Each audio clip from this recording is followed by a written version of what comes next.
Assalamu alaikum. Welcome back to our channel Digital Design. Public administration के repeated question जो कि from 2016 के CSS papers के लेके 2023 जो कि स्पेशल सीएसएस था अभी रिसेंटली हुआ था उसके पेपर्स तक हम सारे के सारे रिपीटेड क्वेश्चन देखेंगे, पेपर एनालिसिस देखेंगे। उसके अलावा कौन कौन से इंपॉर्टेंट टॉपिक्स हैं इस साल के लिए, जिनके 24 के लिए, वो भी मैंने कुछ ऐड किए हैं और आप जो है वो 5 डेज में इसको कैसे कंप्लीट कर सकते हैं वो चीज़ भी देख लेंगे। थोड़ा सा इसका कोर्स थोड़ा सा लंबा होता है लेकिन डेफिनेशंस हैं, कुछ कुछ टॉपिक्स ऐसे हैं, शॉर्ट्स भी हैं, शॉर्ट शॉर्ट टॉपिक्स भी हैं, तो वो हो जाएगा। तो चलें शुरू करते हैं। हमारा ये पहले भी रहा है, अभी भी होगा सेम, कि मोस्ट इम्पोर्टेंट कोई भी टॉपिक होगा तो वो 5 से ज़्यादा बार आया होगा पेपर में। इम्पोर्टेंट होगा तो 3 या 4 टाइम आया होगा, और मीडियम होगा तो 2 टाइम्स आया होगा। तो लेस इम्पोर्टेंट आया होगा तो सिर्फ एक बार ही आया होगा। तो जो एक वो लेस इम्पोर्टेंट होगा हमारे लिए, ठीक है। तो ये वाले कलर्स जो हैं ये शो करेंगे कि कौन सा जो है इम्पोर्टेंट है, कौन सा जो है इम्पोर्टेंट नहीं है या मीडियम है। ई गवर्नेंस की अगर बात करें तो इस पे 2 सवाल आ चुके हैं। एक तो ई गवर्नेंस का बारे में पूछा है कि e governance is an effective tool for civic engagement and effective service delivery. True है ये बात कि ई गवर्नेंस जो है वो बहुत ही एफिशिएंट टूल है, अगर मतलब कि सिविल जो हमारे जो है आवाम है, ठीक है, वहाँ पे जो है वो इंगेजमेंट उनसे अच्छी रहती है, ठीक है। ऑनलाइन वाले कामों में ज़्यादा इंगेजमेंट अच्छी रहती है। उसके अलावा उनको जो चीज़ें प्रोवाइड करनी होती है वो भी बहुत अच्छे से हो जाती है। तो उसके लिए क्या डिस्कस करना है, discuss with reference to the best practices around the world, ठीक है, with particular reference to developing countries. तो इसको जो है डिस्कस करना है कि जहाँ पे ई गवर्नेंस बहुत अच्छी है, तो मैं आपको आ, एक एग्जांपल तो दे देती हूँ। ये अभी आई थिंक एरो क्या, एक मिनट। हाँ जी, ये था इस्टोनिया। सॉरी, क्योंकि काफी टाइम से टच में नहीं हूँ, तो इसलिए थोड़ा सा मैं भूल गई। इस्टोनिया, ठीक है, एक तो ये कंट्री, ये सबसे ज्यादा टॉप जो है ना डिजिटलाइज कंट्री है टेक्नोलॉजी में। हर चीज में तकरीबन ये 90% या फिर 99% जो है ना सारी चीजें इनके ऑनलाइन होती है। तो ये एक रेफरेंस हो गई अब बेस्ट प्रैक्टिस में। बाकी चीजें आप देख लीजिएगा कौन कौन सी और हैं और कौन सी कंट्रीज हैं, तो ये वाला आप उसमें देख लीजिएगा। उसके अलावा write short notes on the following, मतलब कि difference between good governance and e governance. तो शॉर्ट नोट था ये, इसमें ये तो स्पेशल सी से 2023 में आया हुआ है, तो ये देखें कितना इंपॉर्टेंट क्वेश्चन है। इसको अभी रिसेंटली ये सारी बहुत इंपॉर्टेंट है, तो इसको करेंगे। और ये भी 2022 का है, रिसेंटली है। डिफरेंस बिटवीन गुड गवर्नेंस का बताना है और ई गवर्नेंस, मतलब दोनों में फर्क क्या है, गुड गवर्नेंस को और ई गवर्नेंस को। तो ये देखें अच्छे से, उसको कवर करके रखें। अच्छा, वो वहाँ पे ई गवर्नेंस है, यहाँ पे गवर्नेंस, तो इसमें दोनों चीजें आ जाएंगी। एक तो ये सेम सवाल मैंने इसमें ऐड कर दिया है, ये e governance and effective tool ये सारा। उसके अलावा ये दूसरा है, role of civil society in good governance, ठीक है। सिविल सोसाइटी का गुड गवर्नेंस में क्या रोल है। उसके अलावा write comprehensive note on the following, ये गवर्नेंस चैलेंजेस इन पाकिस्तान कौन कौन से हैं ये आपको पता होने चाहिए। ये सिर्फ आपके यहाँ नहीं बल्कि आपके इस एक्से में भी काम आएंगे। तो गुड गवर्नेंस, गवर्नेंस, ये चीजें आपकी बहुत ही टॉप पे होनी चाहिए, ताकि आपका ये सब्जेक्ट भी हो जाए और आपका इससे भी हो जाए। उसके अलावा ये वाला सेम क्वेश्चन है जो कि ई गवर्नेंस वाला मैंने ऐड किया, difference between good governance and e governance, ठीक है। इसके अलावा एक और भी सवाल है कि local governance in Pakistan is perpetually afflicted with lack of financial autonomy and ineffective devolution of power at grassroots level. Discussed underlying reason is disabilities, ठीक है। तो जो लोकल गवर्नेंस है वो इफेक्टेड है क्योंकि फाइनेंशियल ऑटोनॉमी नहीं है। डिवोल्यूशन ऑफ पावर जो है ग्रासरूट लेवल पे नहीं, मतलब कि जो बेसिक लेवल है ना स्टार्टिंग वाली, ये टॉप लेवल होती है, जो हमारे मिनिस्टर्स वो सारे होते हैं। और यहाँ पे बिल्कुल बॉटम में ये वाली समझे कि टॉप लेयर हो गई, यहाँ पे होते हैं ये सीएम पीएम, ये बॉटम लेवल जो होती है ग्रास रूट लेवल, यहाँ पे नॉर्मल यूथ होती है, जहाँ पे जो है वो हल्के फुल्के से लोग होते हैं जिनको थोड़ा सा पावर दिया हुआ होता है, उन लोगों की बात हो रही थी। वहां तक जो है ना फाइनेंस जो है वो प्रॉपरली डिस्ट्रीब्यूट नहीं होती, पावर डिस्ट्रीब्यूट नहीं होता। तो इशू ज्यादा होते हैं। तो इसके बारे में जो है थोड़ा सा आप डिस्कस कर लीजिएगा, पढ़ लीजिएगा, अभी रिसेंट क्वेश्चन है ये। तो क्योंकि स्पेशल सीरीज मोस्टली कम जगह पे हुआ है, मतलब कि लाइक पंजाब में स्पेशली नहीं हुआ है इतना, क्योंकि मेजोरिटी नहीं थी वहाँ पे, माइनॉरिटी के तकरीबन हुए। तो इस तरह के क्वेश्चन जो है आप लोग ज्यादा फोकस करें। अच्छा, पब्लिक प्राइवेट पार्टनरशिप की अगर बात करें तो उसका सिर्फ एक क्वेश्चन आया हुआ है, और उसमें क्या पूछा है, main features of public private partnership and describe its scope and limitations with reference to Pakistan. ठीक है, मेन फीचर्स क्या है उसके, क्या स्कोप पे लिमिटेशंस क्या है, क्यों पाकिस्तान में हो सकता है फिर नहीं हो सकता। क्योंकि एक वजह तो मैं आपको बता देती हूँ, क्योंकि लॉस ऑफ जॉब्स होगा। ठीक है, एक तरह से हो सकता है, वो कैसे होगा क्यों नहीं होगा वो सारा कुछ, क्योंकि एडिशनल इतने सारे लोग एम्प्लॉय हैं एक ही डिपार्टमेंट में कि उसको जो है नुकसान हो रहा है। तो एक रीजन ये भी हो सकता है, वो आप देख लीजिएगा, रिसर्च कीजिएगा और फिर आपको प्लान कीजिएगा इसका। अच्छा, एक और क्वेश्चन है डोगलास एमसी गिरगोर का, उसका ह्यूमन मोटिवेशन के हवाले से। तो उसका एक ही क्वेश्चन आया हुआ है, human motivation plays a pivotal role in harnessing of abilities of employees through discuss statement in the light of Douglas McGregor's theory of motivation. तो जो ह्यूमन मोटिवेशन होती है ना, मतलब कि अगर मोटिवेट हो इंसान, तो वो जो है एम्प्लॉयज है वो बहुत मेहनत से और अच्छे से जो है वो उनकी एबिलिटी निखर के आती है। कोई भी इंसान खुश होता है तो वो बहुत अच्छे से काम करता है, तो ये एक एग्जैक्टली वही बात है।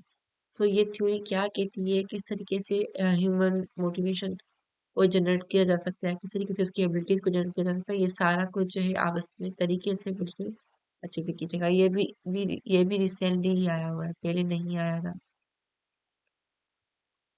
उसके अलावा एक क्वेश्चन है जेम्स एल पेरी का, कि उसमें ये भी एक बार क्वेश्चन आया हुआ है, harnessing interesting motivation with in public servant is prelude to better public service delivery and effective curb on corruption. Discuss the statement like a public service motivation pattern and its requisite ingredients initiated by James L. ठीक है, तो इस question को आपको focus करना है James L peri के हिसाब से, और मोटिवेशन भी देख लीजिएगा इसको। ये मोटिवेशन पैराडाइम में देखना है कि किस तरीके से मोटिवेशन जो है पब्लिक सर्वेंट को भी जो है ना बेटर पब्लिक सर्विस डिलीवरी में हेल्प करती है और करप्शन से दूर भगाती है। मतलब मोटिवेट रहेंगे कि हमें काम करना है, वो पॉजिटिव लेके काम करना है, अपने मुल्क के लिए काम करना है, तो इस तरीके की मोटिवेशन जो है जेम्स एल पेरी की जो है उसमें आप देख लीजिएगा थ्योरी में क्या है उनकी बातें, और मोटिवेशन पैराडाइम क्या है। मोटिवेशन की अगर बात करें तो ये सेम दोनों क्वेश्चन मैंने इसमें ऐड कर दिया ताकि आपको पता चले कि ये दोनों मोटिवेशन के क्वेश्चन है। एक क्वेश्चन है ह्यूमन मोटिवेशन का ये वाला जो डोगलास का था, और दूसरा जो जेम्स का था एल्पेरी का। ठीक है, ये दोनों क्वेश्चन जो है मोटिवेशन से रिलेटेड आ चुके हैं अब तक। पब्लिक सर्विस डिलीवरी की बात करें तो मैंने सेम एल्पेरी का ही ऐड किया हुआ है इसमें, ताकि आपको बताओ कि पब्लिक सर्विस डिलीवरी का एक ही क्वेश्चन आया। करप्शन की बात करें तो 3 बार क्वेश्चन आया हुआ है। एक तो सेम जेम्स एल पेरी के, क्योंकि यहाँ पे इफेक्टिव कर्ब और करप्शन का बोला था पब्लिक सर्वेंट के से। ठीक है, एक ये क्वेश्चन। दूसरा है question, corruption is an evil which has played havoc in the socio-economic development of societies. Also, sources of corruption are similar in all public administrative settings. Having this in mind, what are the various types, causes, and how to control corruption in public sector organizations? क्या क्या types है, क्या causes है, और किस तरीके से इसको कंट्रोल कर सकते हैं। ठीक है, सोर्सेस क्या है उसके, तो ये सारा जो है आपको देखना है, क्योंकि हर डिपार्टमेंट में कहीं ना कहीं जो है वो सिमिलर तरीके से ही करप्शन होती है, किस तरीके से होती है वो आप देखिए और उसके सोल्यूशन से बताएं। उसके अलावा क्वेश्चन है, how corruption in public services undermines democracy, ये किस तरीके से वो डेमोक्रेसी को अंडरमाइन करता है। Discuss is possible redressal mechanism, उसका जो है वो पॉसिबल रिड्रेसल मैकेनिज्म बयान करना है आप, किस तरीके से सारा कुछ होता है, फिर उसको सॉल्यूशन वगैरह सारा कुछ जो है इस तरीके से करके आप उसको सोचो। ये सेम टॉपिक आपका एसी में भी आ सकता है, तो आपका ये वाला टॉपिक भी वहाँ पे भी हो जाएगा। दैट इज पब्लिक एडमिनिस्ट्रेशन लोग इसलिए भी उठाते हैं क्योंकि वो काफी सब्जेक्ट्स को जो है वो कवर करने। प्राइवेटाइजेशन की बात करें तो सिर्फ एक क्वेश्चन आया उस पे भी, एक क्या हुआ, privatisation is a global phenomena has major implications for bureaucratic role and scope, especially in the state-dominated political system. Discuss this statement with or for against argument. ठीक है, प्राइवेटाइजेशन प्राइवेटाइजेशन जो है वो ग्लोबल फिनोमेना है, major implication for बुreaucratic role. ठीक है, ये किस तरीके से है किस तरीके से नहीं है, आप इसको जो है प्रॉपर हर एरिया के हिसाब से देखें, रिसर्च करें, काफ़ी आर्टिकल पे मिल जाएंगे, तो आपका जो क्वेश्चन अच्छे से सॉल्व हो जाएगा. ये 2017 में आया था, but I think privatisation still in the game. ठीक है, क्योंकि पाकिस्तान को ज़रूरत है उसकी और चैलेंजेस भी मौजूद है, तो वो क्या है क्या नहीं है वो सारा फिर देख लीजिए. सेपरेशन ऑफ पावर की बात करें, सिर्फ एक बार क्वेश्चन आया हुआ है, उसका था appropriate separation of power between legislative, executive, and judicial branches ensure effective check and balance and hence accountable public administration. ये यूएसए की बात कर रहा है. क्यों ये कैसे पता चला? Discuss statement in the light of historic Watergate scandal which forced Nixon to resign as a head of public bureaucracy. ठीक है, जब डिपार्टमेंट्स में मतलब कि एक गवर्नमेंट पे जब सेपरेशन ऑफ पावर्स होती है legislative, executive and judicial branches में, तो किस तरीके से जो है आ, एक हेड को जो है किसी गलती की वजह से जो है वो किस तरीके से वो रिजाइन करना पड़ जाता है, तो वो किस तरीके से अकाउंटेबल ठहरा सकते हैं हम उसको, ये वाली चीजें जो है देखनी है इसमें. Separation of power I think is a very good example कि किस तरीके से एक स्टेट और जो है एक सिस्टम वर्क कर सकता है इन अ बेटर वे. सो इसको यूएसए के सिस्टम में देखिएगा, उसके बाद ट्राई कीजिएगा कि इसको पाकिस्तान के हवाले से भी थोड़ा सा उसको करके देखें, क्योंकि क्वेश्चन जो है पब्लिक से पूछ रहा है, लेकिन ये पूछ इसलिए रहा है ताकि जो है आपको पता हो कि आप रिसेंटली किसी जो है केस में अगर करवाना चाहें तो किस तरीके से पाकिस्तान में ये हो सकता है. लेकिन किसी पाकिस्तान में किसी पॉलिटिकल पार्टी आप किसको टारगेट मत कीजिएगा, बस ये कीजिएगा कि जो है इस तरीके से इसको लिखें कि हाउ दिस केस, मतलब कि आप इसको किस तरीके से पाकिस्तान में भी अप्लाई कर सकते हैं, फिर हेल्प कर सकते हैं पाकिस्तान में. Major form of administrative decentralisation, तो ये है चार क्वेश्चन इसके आए हुए एडमिनिस्ट्रेटिव या फिर एडमिनिस्ट्रेटिव डिसेंट्रलाइजेशन के. ये क्वेश्चन है कुछ, देख लेते हैं कौन कौन से हैं. There are three major forms of administrative decentralization. कौन कौन से हैं? Deconcentration, delegation and devolution. Each with different set of characters, मतलब हर एक की डिफरेंट कैरेक्टरिस्टिक है, डिफरेंट खूबियां हैं. ठीक है, डिफरेंट होंगे. Argue which one is most suitable form with in Pakistan socio political context. ठीक है, पाकिस्तान के सोशियो पोलिटिकल कॉन्टेक्स्ट में कौन सा सुटेबल है, तो वो बताना है. सबसे पहले सबको डिस्कस कर लीजिएगा, उसके बाद जो है पाकिस्तान के हवाले से देख लीजिएगा इसको. अच्छा, उसके अलावा सवाल है critically analyze NRB 5Ds model developed in 2001 in context with devolution of political process, distribution of resources to district, diffusion of power authority nexus, deconcentrating of management function, and decentralization of administrative authority. उसने पूरा बताया हुआ है. ठीक है, ये NRB 5D model के बारे में जो डेवलप हुआ है 2001 में. ठीक है, उसके बारे में ये 5 चीजें उसने बताई हुई हैं, आपको डिस्कस करनी है, क्रिटिकली एनालाइज करना है. ठीक है, मतलब कि उसके प्रॉब्स भी बताने हैं, उसके कौन भी बताना है. उसके अलावा शॉर्ट नोट है टाइप्स ऑफ डिसेंट्रलाइजेशन, तो मैंने इसको यहीं पे ऐड कर दिया है. उसके अलावा शॉर्ट नोट था एडमिनिस्ट्रेटिव बफरिंग, क्या होती है वो आप देख लीजिएगा, और जो है इनको भी आपस में अच्छे से करके नोट मिला के थोड़ा सा बड़ा करके बनाइएगा. सिविल सर्विसेज, सिविल सर्विसेज की बात करें 3 बार इस तरह के क्वेश्चन आ चुके हैं, तो ये भी एरिया important है. The government is seized with the objective of implementing civil service reform in order to create a structure that is more efficient and responsive. Suggest how the government should balance this strategy between the efforts to improve the personnel as well as organization and method of governance. ठीक है, simple सा सवाल है कि civil service reforms को implement करना है, किस तरीके से हो सकता है, मतलब बैलेंस रखना है हमें चीज़ों में, ना एक्सट्रीम में जाए कि बिल्कुल ना हो रूल्स रिफॉर्म्स, बिल्कुल एक्सट्रीम में चले जाए या बिल्कुल मतलब कि लो पे बैलेंस रख के चलना, किस तरीके से रखना है गवर्नमेंट को वो आपको बताना है। अगर कोई एग्जाम्पल जो किसी गवर्नमेंट के, तो वो भी आप शेयर कर सकते हैं। ये काम वो लोग अच्छे से कर सकते हैं जिनका पॉलिटिकल साइंस होगा। अच्छा, डिस्कस, उसके बाद सवाल है, discuss the need for civil services neutrality in development administration.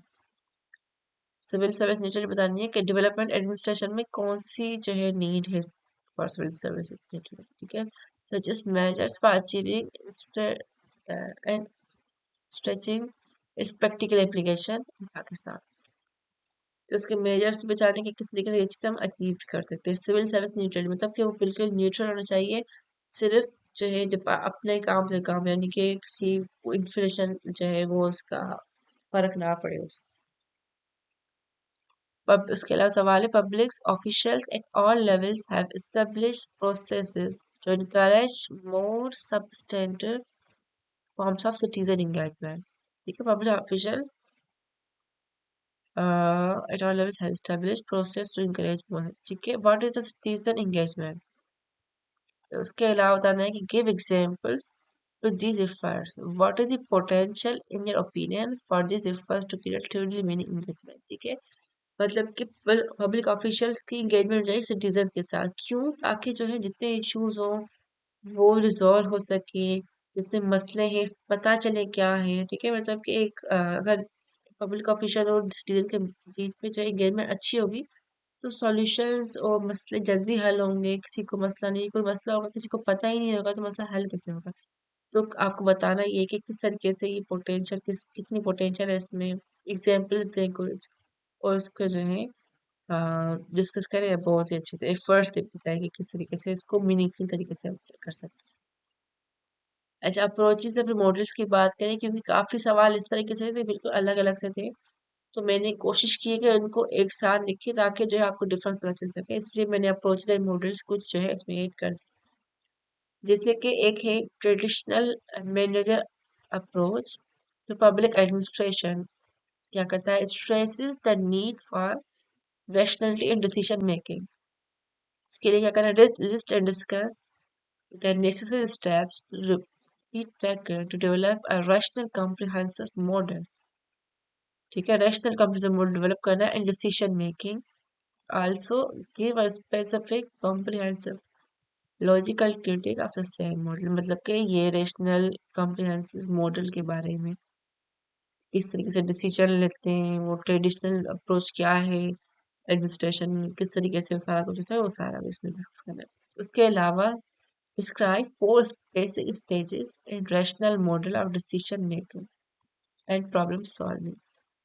कौन सी बेसिक स्टेजेस है उसकी, when do boundary rationality satisfying and inherited enter your own decision making for better or worse, ठीक है।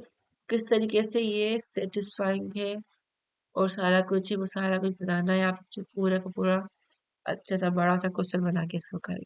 इसके अलावा सवाल है, define normative and imperial approach public administration and their implication to Pakistan administrative system। इसके बारे में तो डिफाइन करना है अप्रोचेस को, उसके बाद आ रहा है इम्प्लीकेशन पाकिस्तान में क्या है उसको देखना है। उसके अलावा है, what are the different ways in which policies and programs can be evaluated, discuss approaches and explain the destruction in these approaches, ठीक है। अब पॉलिसीज और प्रोग्राम्स कौन कौन सी जो है अप्रोचेस, डिफरेंट वेज कौन से हैं, कौन से अप्रोचेस है जो कि यूज कर सकते हैं, वो सारे क्या सारे अप्रोच आपको बताना है, डिस्टिंक्शन भी बताना है। यानी कि अगर for example traditional manager approach हो गए या फिर कोई भी और अप्रोचेस हो गए, सारे के सारे अप्रोचेस आप देखिए, नॉर्मेटिव हो गई, इम्पेरियल हो गई, ठीक है, जितनी भी है सारी के सारी सबको डिस्टिंक्शन भी बतानी है, किस तरीके से डिफरेंट है वो सारी चीजें। ह्यूमन रिलेशंस की बात करें तो वो दो क्वेश्चन थे जिस पे आए हुए हैं। एक है right a comprehensive note on the following, इसमें है कि ह्यूमन रिलेशन अप्रोच, ठीक है, एक ये हो गया। इसके अलावा ये है डिस्कस, अच्छा ये वाला जो क्वेश्चन है ये वाला आप इस वाले में भी ऐड कर सकते हैं, इस वाले में भी ऐड कर सकते हैं। Discuss Hawthorne effect undertaken by George Elton Mayo in the development of human relation school of thoughts and it's subsequent implication for administrative behaviour. ये वाला जो इफेक्ट है ये गिवन है बाय जॉर्ज एल्टन मायर, ठीक है। इनकी डेवलपमेंट किसने, ह्यूमन रिलेशन की डेवलपमेंट के हवाले से उन्होंने बताया था। तो इनकी इम्प्लीकेशन बताया एडमिनिस्ट्रेटिव बिहेवियर पे क्या हो सकती है। अच्छा, जॉर्ज एल्टन मायर का एक ही क्वेश्चन है जो कि प्रीवियस में मैंने डिस्कस किया हुआ है, वही सेम है। हाउथोर्न इफेक्ट और जो है इसमें ह्यूमन रिलेशन की बतानी है कि किस तरीके से डेवलपमेंट होती है। अच्छा, इसके अलावा सवाल है डिस्प्यूट सेटलमेंट प्रोसेस। तो उसका जो है देख लेते हैं। एक इससे एक्सप्लेन डिस्प्यूट सेटलमेंट प्रोसेस, एक ही क्वेश्चन है इनका भी। प्रोसेस क्या होता है, do you think that major methods of redressal public grievance in Pakistan are adequate? Argue your case। ठीक है, तो पब्लिक ग्रीवेंस के जो मतलब कि अवाम के जो मसले मसाइल उनके रोने धोने, ठीक है, वो सारे, तो वो क्या कौन से मेजर मेथड है पाकिस्तान में, क्या वो मतलब कि इनफ है या फिर नहीं। अपना जो है केस बैठ के मतलब अपनी डिस्कशन इस पे करें, तो प्रॉपर डिस्कशन करें कि किस तरीके से डिस्प्यूट रिजोल्यूशन हो सकती है बेटर वे में।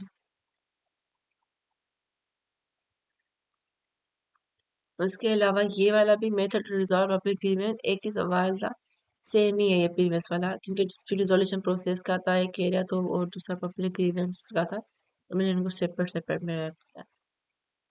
अच्छा, बजटिंग की बात करें या बजट्स की बात करें या फिर बजट डेफिसिट की बात करें, मोस्ट इम्पोर्टेंट टॉपिक है ये। बहुत सारे क्वेश्चंस में आ चुके हैं, बहुत सारे शॉर्ट नोट्स भी आ चुके हैं, तो इसको देख लेते हैं। सबसे पहले सबसे ज़्यादा क्वेश्चन आई थिंक इसी के आए होंगे। On what basis shall we allocate resources to program A instead of program B? Is a parallel statement in public sector budgeting. Identify and discuss at least 5 items found in budgeting literature used to answer VOK's famous budgeting question. Which type of budgeting system is most appropriate for public administration? Why do you feel this way? ठीक है, सबसे पहले एक statement दी हुई है, उसके बाद बोला हुआ है कि 5 अटेम्प्ट्स हैं, जिसका एटलीस्ट 5 अटेम्प्ट, ठीक है, 5 अटेम्प्ट डिस्कस करें, मतलब कंपेयर करके करना है, ठीक है। उसके अलावा उसमें बताना है यूज टू आंसर वीओ की बजटिंग क्वेश्चन का रिप्लाई करना है उसका, ठीक है। और which type of budget system is more appropriate for public administration, उस हिसाब से बताएं आपके हवाले से, मतलब आप बताएं कि कौन सा मोस्ट अप्रोप्रिएट है, ठीक है। और आप इस टाइप की सोचें, मतलब कि आपका ओपिनियन इसमें असल में पूछा है इसका, तो वो आप अपने हिसाब से इसको देखें अच्छे से, क्या कहा है उसने, किस तरीके से कहा है, उस हवाले से आप इसको प्रॉपरली सॉल्व करें। उसके अलावा ये कुछ शॉर्ट नोट्स हैं, इसमें था शॉर्ट नोट पे इंक्रीमेंटल बजटिंग क्या होती है ये बताना था। उसके अलावा था प्लानिंग प्रोग्रामिंग बजटिंग सिस्टम क्या होता है, उस पे शॉर्ट नोट है ये। उसके अलावा उसने कहा है डिसेंसस बजटिंग क्या होती है, उस पे भी शॉर्ट नोट है। उसके अलावा कहा है जीरो बेस्ड बजटिंग क्या होती है, ये भी शॉर्ट नोट है। तो ये सारे शॉर्ट नोट आप देखें, इनको अच्छे से करें, अगर और भी कोई टाइप्स हो तो वो भी देखें, कोई भी टाइप आप बजटिंग की छोड़े ना, क्योंकि ये मोस्ट इम्पोर्टेंट है। Discuss in detail budgeting process of Pakistan. Budgeting process Pakistan का क्या है, do you satisfy with the process, discuss with practical examples. अगर आप सेटिस्फाइड है तो ओके है, तो उस हिसाब से प्रैक्टिकल एग्जांपल्स दें, अगर नहीं है तो भी एग्जांपल चाहिए कि किस तरीके से उसको इम्प्रूव किया जा सकता है। पर सबसे पहले आपको डिस्कस करना है बजटिंग प्रोसेस का। तो रिसेंट जो बजट गुजर चुका है वो आप डिस्कस कर सकते हैं इस हिसाब से, और कभी मिनी बजट भी होता है वो भी डिस्कस कर लें, उस हिसाब से आइडिया हो जाएगा। उसके अलावा क्वेश्चन है the idea of performance budget lies beneath the word results.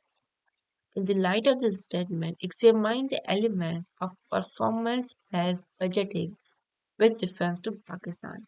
तो नॉर्मली ये होता है कि परफॉर्मेंस बजट जो है ना, मतलब बनाते हैं कि परफॉर्मेंस कितनी है, आप उस हिसाब से बनाते हैं, तो वो बताएं कि क्या एलिमेंट्स क्या होते हैं परफॉर्मेंस बेस्ड बजटिंग के, specially in case of Pakistan. तो इसको देखिए, क्योंकि रिजल्ट्स मैटर करती है परफॉर्मेंस पे। तो अगर रिजल्ट्स अगर पॉजिटिव होंगी तो हम पॉजिटिव हिसाब से फर्दर करते हैं उनको। तो किस तरीके से करते हैं हम सारा कुछ, पाकिस्तान का पूरा बजट पढ़ें, उसको समझें, आर्टिकल्स वेरियस आते हैं उस पर, वो देखें तो आपको आइडिया हो जाएगा। उसके अलावा सवाल है governmental budgets remain an area of general concern as well as controversy. So true. Government का बजट जो है हमेशा जो है ना कंसर्न होता है या फिर कंट्रोवर्सी के हवाले में जिम्मे में आता है। Considerable attention is given to taxation and other sources of revenues.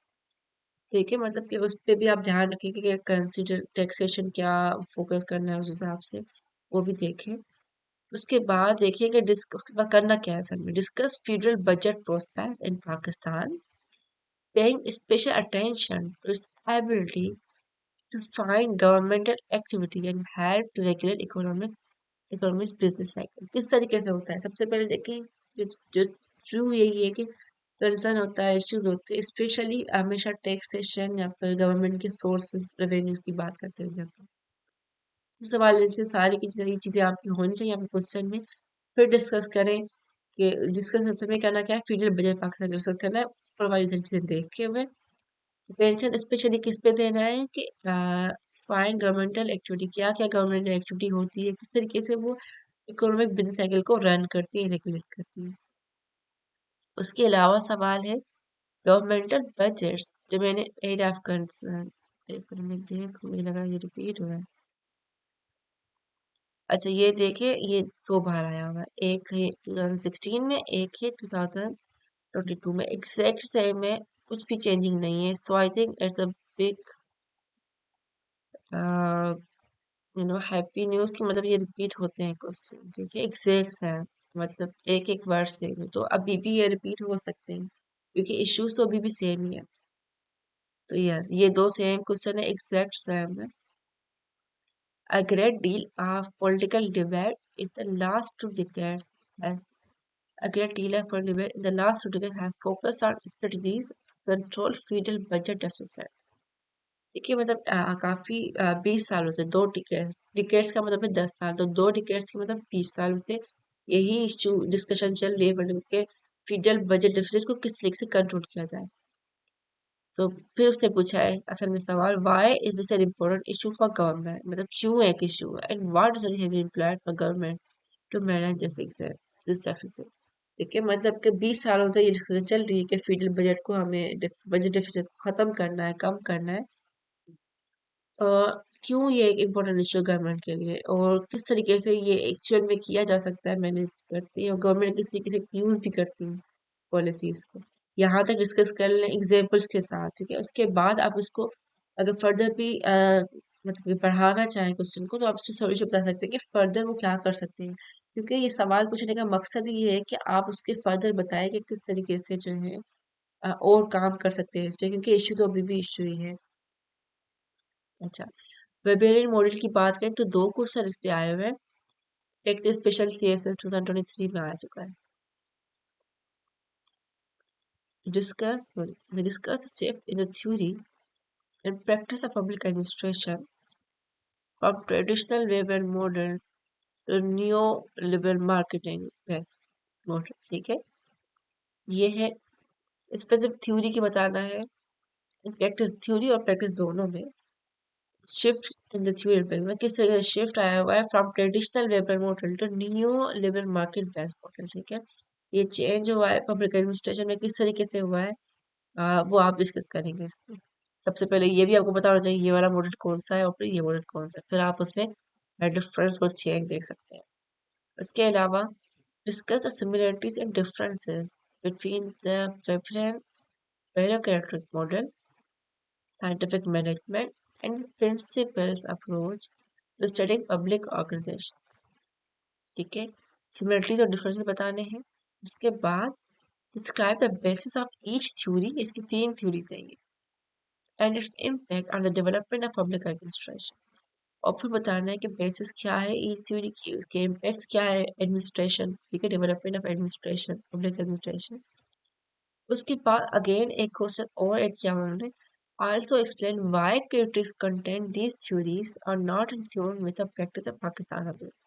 ठीक है, क्रिटिक्स ने इस तरह से क्यों कहा है कि इसकी कोई भी थ्योरी, मतलब ये तीन जितनी बयान है, कोई भी पाकिस्तान की पब्लिक एडमिनिस्ट्रेशन से मतलब कि ट्यून नहीं करे, मतलब कि उससे नहीं बैठती उसके साथ, मतलब कि उसके तरह नहीं है। तो ये वाली चीज आपको डिस्कस करनी है, मतलब पाकिस्तान पे रिलाय नहीं करती ये चीज, वैलिड नहीं होती। तो ये चीजें आपको इसमें डिस्कस करनी है। उसके अलावा अब्राहम मस्लो का जो है एक क्वेश्चन आया हुआ है, उसमें शॉर्ट नोट ही आया हुआ था ये भी। अब्राहम मस्लोज हायरार्की ऑफ नीड्स, ठीक है, ये हायरार्की ऑफ नीड्स क्या है, जो पूरी थ्योरी है इसकी भी। तो वो जो है आप इसमें शॉर्ट नोट होगा, ये शॉर्ट नोट है दो, लेकिन आप इसको थोड़ा सा बड़ा करके कीजिए, क्योंकि कल को ये जो है लॉन्ग क्वेश्चन बन सकता है। जब वुडरो विल्सन की बात करें, सिर्फ एक बार उनका क्वेश्चन आया हुआ है, वो भी short note. Woodrow Wilson contribution to public administration क्या है, तो वो आप देख लें, डिस्कस करें अच्छे से। वुडरो विल्सन तो आपको यूएस हिस्ट्री में भी काम आ सकता है, एंड अगेन पॉलिटिकल साइंस में भी आई थिंक काम आ जाएगा। लीडरशिप की अगर बात करें, तो leadership is a process and not a position. It is ability to influence a group towards the achievement of legitimate goals. ठीक है, लीडरशिप क्या है, प्रोसेस है, पोजीशन नहीं है। ठीक है, एबिलिटी क्या है, इन्फ्लुएंस करना सबको कि किस तरीके से आप अचीव कर सकते हैं एक गोल्स को, जिसके भी गोल्स। आइडेंटिफाई क्या करना है, three phases of development of leadership theories. ठीक है, लीडरशिप थ्योरीज के थ्री फेजेस को बयान करना है। इसके अलावा also mention some of the common traits, qualities and skills of effective and exceptional public administrator. ठीक है, पब्लिक एडमिनिस्ट्रेशन में भी leadership goals, leadership qualities, traits बहुत मैटर करते हैं। A person who can lead मतलब कि सोसाइटी या फिर एडमिनिस्ट्रेशन परफेक्टली, तो वो उस हिसाब से आपको बताना है कि कौन से कॉमन ट्रेट होते हैं जो सक्सेसफुल बनाते हैं, कौन सी ऐसी क्वालिटी होती है, कौन से ऐसे स्किल्स होते हैं जो कि effective and acceptable public administrator को फॉर्म करते हैं। तो ये चीज आप उस पर देख लीजिएगा। उसके अलावा एक क्वेश्चन है, write short note on the following difference between the authoritarian and transmitive styles of leadership. ठीक है, इसमें दो टाइप ऑफ स्टाइल बताए हुए लीडरशिप की, उसमें डिफरेंशिएट करना है। तो डिफरेंशिएट जब भी पूछे तो आई वुड सजेस्ट कि आपको इस तरीके से डिफरेंशिएट कर लीजिएगा, लेकिन इसका मतलब ये नहीं है कि सिर्फ यही डिफरेंस लिख दीजिएगा। सबसे पहले जो है आ, एक एक को अलग से डिफाइन करके फिर इस तरीके से टेबल बनाए, ताकि थोड़ा क्वेश्चन बड़ा हो। मैंने देखा है बहुत सारे बच्चे जो है वो बहुत ही छोटा सा लिख के आ जाते हैं, छोटे से भी इतने मार्क्स नहीं मिलते। Contemporary perspectives on the leadership suggest that leadership is not a responsibility of those in position of authority, but can and should be exercised throughout the organization. Write an essay defending this suggestion. An individual that normally considered followers side leadership explain. तो कह रहे contrary perspective suggest, मतलब आजकल जो leadership का वो कहते हैं जो पर्सपेक्टिव है, जो नजरिया है, ठीक है, वो ये है कि लीडरशिप इज नॉट रिस्पॉन्सिबिलिटी, मतलब कि सिर्फ अथॉरिटी जो मतलब कि सीनियर मोस्ट हो उसकी अथॉरिटी नहीं है। लीडरशिप जो मतलब कि नॉर्मली लोग फॉलो करते हैं ना आपको, उनकी भी रिस्पॉन्सिबिलिटी है कि वो भी लीडरशिप के मतलब के स्किल्स और उनकी ट्रेड्स को फॉलो करें। किस तरीके से, क्या ये बात सच है या फिर नहीं है, क्या वो हमेशा फॉलोवर्स ही रहेंगे, क्या वो लीडरशिप बनेंगे। तो लीडर मेक्स लीडर, तो वो किस तरीके से होता है ये आप इसमें सारा डिस्कस कीजिए। ग्लोबलाइजेशन की बात करें तो सिर्फ एक क्वेश्चन इस पे आया हुआ है। It has been widely argued that impact of globalization on public administration should not be underestimated. ठीक है, ग्लोबलाइजेशन के इम्पैक्ट एडमिनिस्ट्रेशन पे अंडरएस्टिमेट नहीं करना चाहिए। What is mean by the term globalization, सबसे पहले ग्लोबलाइजेशन क्या होती है वो बताना है। How does this trend affects public administration administrators at various levels, and why should administrators pay attention to global context of their work, explain। ठीक है, ये ट्रेंड मतलब पब्लिक एडमिनिस्ट्रेटर का मतलब कि एक रोल है, और ग्लोबल किस तरह से इफेक्ट करी वेरियस लेवल पे, किस तरीके से जो है ना वो एडमिनिस्ट्रेटर को इस पे फोकस करना चाहिए, सारा का सारा आपको एक्सप्लेन करना है इसमें। उसके अलावा फ्रेड डब्ल्यू रिक्स का जो है दो क्वेश्चन आ चुके हैं। एक according to Fred W Riggs, what are the major features of the administration of a prismatic society? Do these features exist in administrative system of Pakistan? या फिर नहीं, एक्सप्लेन करना है। ठीक है, WDX की जो है मेजर फीचर बताने हैं कि प्रीमिस्टिव सोसाइटी के कौन से हैं, या वो पाकिस्तान में एग्जिस्ट करते हैं या फिर नहीं। ये स्पेशल सीजन में भी रिसेंटली आया हुआ है, तो इसको देखिएगा जरूर। इसके अलावा discuss in details prismatic sala model initiated by Fred Riggs in order to evaluate the underdeveloping society and its implication for public administration। ठीक है, उसके बताना है कि डिटेल में कि उन थ्योरी को मतलब मॉडल को इवेल्युएट करना है किस नजरिए से, किस हवाले से अंडर डेवलप्ड सोसाइटी से, मतलब जो डेवलप अभी नहीं हुई है उससे। उसके इम्प्लीकेशन बताने हैं कि पब्लिक एडमिनिस्ट्रेशन में क्या इम्प्लीकेशन थे। करंट 17 में आया है, बट आई थिंक ये अभी भी जो है ना वो वैलिड है क्वेश्चन, तो इसको भी देख लीजिएगा। अच्छा, डेमोक्रेसी की अगर बात करें तो एग्जामाइन, इसके 3 क्वेश्चन आ चुके हैं। Examine how corruption public services undermine democracy. ये वाला क्वेश्चन तो मैंने डेमोक्रेसी आया तो मैंने ऐड कर दिया इसको, क्योंकि डेमोक्रेसी के बारे में थोड़ा बाद डिस्कस उसमें भी होगा। Discuss is possible universal mechanism, एक ये हो गया। दूसरा है bureaucracy and democracy are antithetical.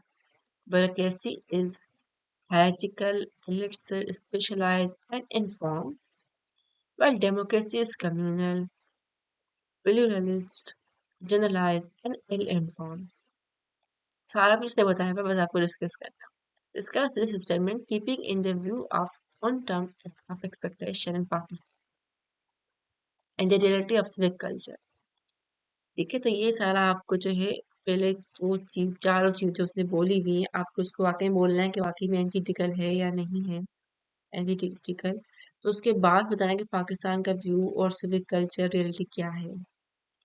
तो ये वाला क्वेश्चन देखिए 2020 में आया हुआ है, और ये वाला एग्जैक्ट सेम रिपीट हुआ है 2022 में। एग्जैक्ट सेम तो मतलब कि इस तरह के ये दूसरा क्वेश्चन होगा जो कि एग्जैक्ट रिपीट हुआ है। एक प्रीवियस में डिस्कस किया था, एक ये 2 क्वेश्चन थे जो कि एग्जैक्ट रिपीट हुआ है, मतलब कि रिपीट होते हैं क्वेश्चन, तो रिपीट वाला आप सबसे पहले कर। ब्यूरोक्रेसी की भी अगर बात करें तो ये one of the most important topic है, जो कि आ चुका है काफी बार, तो आप इसको भी बहुत अच्छे से कीजिएगा। ये 2 सवाल तो सेम है जो डेमोक्रेसी में मैंने ऐड किए थे, सेम है, एक 2020 में आया, एक 2022 में आया है। ठीक है, उसके अलावा differentiate between development administration and administrative development. ठीक है, डिफरेंट क्या करना है कि डेवलपमेंट एडमिनिस्ट्रेशन क्या होती है एंड एडमिनिस्ट्रेटिव डेवलपमेंट क्या होती है, क्या डिफरेंस है इनमें। नाम उल्टा है क्या, मतलब रियलिटी में भी डिफरेंस है या फिर नहीं है, क्या है, आप उस पर डिस्कस करना। इसके अलावा role of bureaucracy in the developer administration in developing countries including Pakistan. Pakistan को भी इंक्लूड करना है, बाकी डेवलपिंग कंट्रीज के बारे में थोड़ा बता दीजिएगा।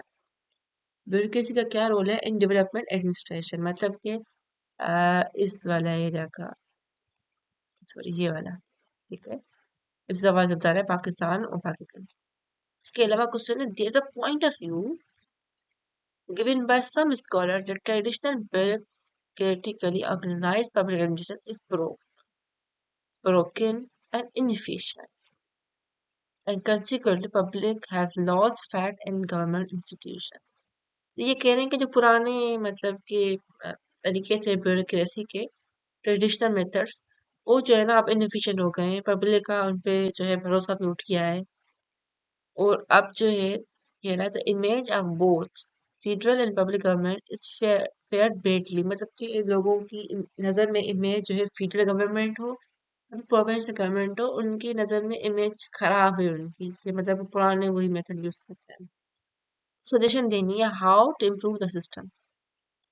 ठीक है, किस तरीके से सिस्टम को इम्प्रूव कर सकते हैं, प्रोसीजर्स क्या होने चाहिए, process of government institution Pakistan क्या होने चाहिए क्या नहीं। उसके अलावा एक और क्वेश्चन है compare and contrast the bureaucratic model with new public management, यानी कि एनपीएम। उस हिसाब से इसको कंपेयर और कंट्रास्ट करना है। Do you think NPM is relevant to developing countries like Pakistan? Support your argument with the key indicators. क्या वाकई में रिलेवेंट है पाकिस्तान के हवाले से या नहीं, इसके आप बारे में आप पढ़ें, आपको आइडिया हो जाए, और काफी आर्टिकल आपको मिल जाएंगे इस पे, और जो है अच्छे से आर्गुमेंट बनाए जिससे एक पिटे पुराने वाले। अच्छा, एनपीएम की अगर बात करें, 2 क्वेश्चन आ चुके हैं, एक तो सेम जो हमने प्रीवियस में लास्ट क्वेश्चन डिस्कस किया था, के की इंडिकेटर्स क्या है। और दूसरा है new public management has been held as dominant better for public service in last 2 decades, मतलब कि last 20 years.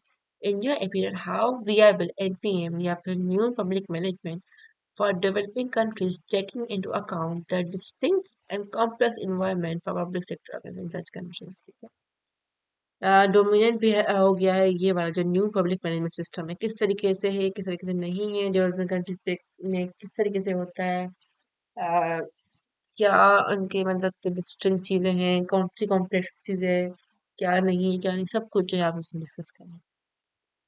अच्छा, एडमिनिस्ट्रेशन की बात करें, मैंने इसको अलग से इसलिए भी रखा है ताकि जो है काफी क्वेश्चन थोड़े बहुत इस तरीके से थे तो मैंने इसमें ऐड कर लिए। अच्छा, देखते हैं कुछ क्वेश्चन। सबसे पहला क्वेश्चन है differentiate between development administration and ये सेम क्वेश्चन है जो मैंने प्रीवियस भी डिस्कस किया था। रोल ऑफ ब्यूरोक्रेसी में हमने डिस्कस किया था development administration and developing countries, ये वाला पहले हम डिस्कस कर चुके हैं। उसके अलावा है discuss the need for civil service neutrality in the development administration service मेरे for strategy in particular application का, ये भी डिस्कस कर चुके हैं पहले कि सिविल सर्विस न्यूट्रलिटी क्यों जरूरी है इन डेवलपमेंट एडमिनिस्ट्रेशन में। इसके अलावा है it is easier to make constitution than to run, ठीक है, मतलब आसान है कॉन्स्टिट्यूशन बनाना लेकिन इसको रन करना बहुत मुश्किल है। बताना क्या है, discuss in the line of political administration and digital, सही है। ये सच है कि जो है ना कॉन्स्टिट्यूशन बनाना आसान है लेकिन उसको चलाना बहुत मुश्किल है। अब इसकी लाइट में आपको पॉलिटिकल एडमिनिस्ट्रेशन की डिचोटोमी जो है उसकी लाइट में बताना है कि किस तरीके से जो है वाकई में इजी है, मुश्किल है क्या है किस तरीके से। तो उसके अलावा एक और क्वेश्चन है discuss why it may be in the best interest of both public and government for administrator to have public administration background rather than having degree in area of economics, political science और business studies, ठीक है, मतलब कि क्यों है कि ये जरूरी कि पब्लिक गवर्नमेंट एडमिनिस्ट्रेटर जो एडमिनिस्ट्रेशन जो संभालते हैं उनके लिए क्या जरूरी है कि वो पब्लिक एडमिनिस्ट्रेशन एटलीस्ट उनका होना चाहिए, क्यों क्यों इकोनॉमिक्स पॉलिटिकल साइंस और बिजनेस स्टडीज इनफ नहीं है, या बारे में आप डिस्कस करें इस बारे में। अच्छा, इसके अलावा पॉलिटिकल एडमिनिस्ट्रेशन डिटोनॉमी एक ही सेम क्वेश्चन है जो मैंने प्रीवियस में डिस्कस किया। मैंने इसमें इसलिए ऐड किया ताकि जो है ये वाला आप एरिया इस पे फोकस करें थोड़ा सा, क्या होती है ये आपको थोड़ा एटलीस्ट पता होना चाहिए। अच्छा, इसके अलावा है प्लानिंग एंड इम्प्लीमेंटेशन, ये भी इंपॉर्टेंट टॉपिक है, काफी डिफरेंट डिफरेंट प्लानिंग के क्वेश्चन थे तो मैंने कोशिश की है कि इसके सारे के सारे इसमें ऐड करें ताकि एक साथ पता चले कि कौन से क्वेश्चन है कौन से एरियाज है जो कि हम डिस्कस कर सकते हैं। सबसे पहले सवाल है planning is an important part of policy process, ठीक है, जाहिर है किसी भी पॉलिसी को चलाने के लिए प्लानिंग जरूरी है। Describe various types of planning, कितने कौन से टाइप से जो डिस्कस करने हैं, उसमें discuss objects of each type, ठीक है, उसके सारे के ऑब्जेक्टिव्स भी बताने मतलब गोल्स और सारा कुछ। उसके अलावा दूसरा क्वेश्चन इसी के साथ ही आया था 2023 में, implementation is the action phase, ठीक है, नॉर्मली हम प्लानिंग करते हैं इम्प्लीमेंटेशन भूल जाते हैं in case of Pakistan specially. तो इम्प्लीमेंटेशन इज एक्शन फेज, मतलब एक्शन का फेज है in which plans and policies are put into operation, ठीक है, मतलब इम्प्लीमेंटेशन में वो जो प्लानिंग हम करते हैं पहले वो इम्प्लीमेंट करते हैं इन रियल केस, एक्शन करते हैं, एक्शन लेते हैं। तो बताना ये है कि discuss the techniques that can be utilized in the beginning stages of implementation processes, ठीक है, मतलब कि टेक्निक बताने हैं कि बिगिनिंग में स्टेजेस कौन सी होती है इम्प्लीमेंटेशन प्रोसेस, मतलब स्टार्टिंग किस तरीके इम्प्लीमेंट करना किसी भी चीज को हमने। उसके अलावा सवाल है public administration Pakistan has penetrated the economy and society such an extent that it brings question how well public policies work and how they can be implemented better, ठीक है, मतलब पब्लिक एडमिनिस्ट्रेशन जो है इकोनॉमी ऑफ सोसाइटी में इतनी ज़्यादा penetrate हो गई तो हमारे जहन में ही क्वेश्चन बैठ गया है कि किस तरीके से जो है ना पब्लिक पॉलिसीज वर्क करती है, एंड किस तरीके से वो इम्प्लीमेंट बेहतर बेहतर तरीके से हो सकती है। इसमें भी आपको ओपिनियन देना है। In your answer focus on the following two major ways of judging policy implementations. दो कौन से हैं? एक है policy analysis, the extent to which a policy achieve its objective. ठीक है, पॉलिसी को एनालाइज करें जिसमें पॉलिसी को हम वाकई में जो ऑब्जेक्टिव हम डिसाइड करते हैं वो अचीव भी कर लेते हैं। एक ही उसके अलावा पॉलिसी को इवेल्युएट करें whether implementation maximize approximate values, मतलब कि जो आपने पॉलिसी प्लानिंग की थी कि बात को इवेल्युएट करें कि इम्प्लीमेंटेशन भी उतनी हुई है जितनी आपने सोचा था या फिर नहीं हुई है। इसके अलावा सवाल है पब्लिक एडमिनिस्ट्रेशन, या public administration is an activist part of government. ये एक पार्ट ऑफ गवर्नमेंट है, ठीक है। Systematic policy formulation and implementation became a standard public administration function, मतलब कि सिस्टम पॉलिसी फॉर्मुलेशन इम्प्लीमेंटेशन बहुत इंपॉर्टेंट जो है ना वो इससे फंक्शन करने के लिए एक पब्लिक एडमिनिस्ट्रेशन को। Discuss some of the common condition और factors which are fertile effective implementation of policy in the country of Pakistan। ठीक है, कंडीशन और फैक्टर बताने हैं जिस वजह से जो है विच आर नेसेसरी, ठीक है, टू इफेक्टिव इम्प्लीमेंटेशन, मतलब जिस तरीके से आप कॉमन कंडीशन कौन से फैक्टर्स हैं for the effective implementation of public policy in Pakistan. ठीक है, लाइक कंट्रीज लाइक पाकिस्तान। तो वो चीज़ आपको देखनी है किस तरीके से फॉर्मुलेशन होती है, इम्प्लीमेंटेशन कौन से मेथड्स हैं, कौन सी वेज है पाकिस्तान के लिए वर्क कर सकती है। इसके अलावा in what veg can interest groups influence the making and implement of policy, मतलब कि इंटरेस्ट ग्रुप किस तरीके से मेकिंग करते हैं, प्लानिंग करते हैं, समथिंग पॉलिसी को इम्प्लीमेंट करते हैं। Discuss system and difference Pakistan, वो सारा आपको पाकिस्तान का सिस्टम पता होना चाहिए कि आप जो है प्रॉपर पढ़े इसको। बहुत इंटरेस्टिंग सब्जेक्ट है, बस जो है दिल से अगर पढ़ेंगे ना तो बहुत अच्छा हो जाए। अच्छा, उसके अलावा सवाल है फ्रीडम एंड प्रोविडेंस के बारे में। दो सवाल है इनके। एक तो आई थिंक ये वाला जो सवाल है हम लोग पहले डिस्कस कर चुके हैं, मैं दोबारा से पढ़ लेती हूँ क्योंकि पहले काफी हो गया। Yeah, the point of view given by some scholars, the traditional bureaucratic organized public administration is broken and efficient. Consequently, the public has lost itself in government institution, मतलब कि वो पुराने वाले जो तरीके वो हो चुके हैं, खत्म हो चुके हैं, लोगों का फेथ उनका खत्म हो चुका है, इमेज फेडरल और प्रोविंशियल की भी डैमेज हो चुकी है। तो बताना ये कि इम्प्रूव किस तरीके से इसको कर सकते हैं हम लोग, और कौन से जो है ना प्रोसेस गवर्नमेंट सारा कुछ किसान के हवाले से। ठीक है, उसके अलावा write short note following short note क्या, intergovernmental relations at federal and provincial level. ठीक है, आपस में इनके रिलेशंस जो है वो बताने। उसके अलावा सवाल है फेडरल गवर्नमेंट का। Discuss the functions and organization structure of federal government of Pakistan. ठीक है, ये क्वेश्चन जो है ना पाकिस्तान अफेयर्स में भी आता है। तो वो गवर्नेंस के जो मैंने बोला था वो भी आते हैं क्वेश्चंस, करप्शन के भी आते हैं, तो वो भी आप देख लीजिएगा। अच्छा, फेडरल गवर्नमेंट ऑफ पाकिस्तान, ठीक है, फेडरल स्ट्रक्चर बताना है, फंक्शन ऑर्गेनाइजेशन किस तरीके से, including administrative relations between federal ministries and federal bodies such as commissions, authorities, boards and state own enterprise, मतलब हर एक एरिया, हर एक सिस्टम, हर एक डिपार्टमेंट जो फेडरल डिपार्टमेंट सारा कुछ हैंडल करते हैं, एडमिनिस्ट्रेटिव रिलेशंस किस तरीके से वो करते हैं, सारा कुछ जो है ना वो सारा कुछ बताना है इसमें। तो आपको बहुत ही क्लियर अंडरस्टैंडिंग होनी चाहिए फेडरल गवर्नमेंट के फंक्शंस की, उनके स्ट्रक्चर की।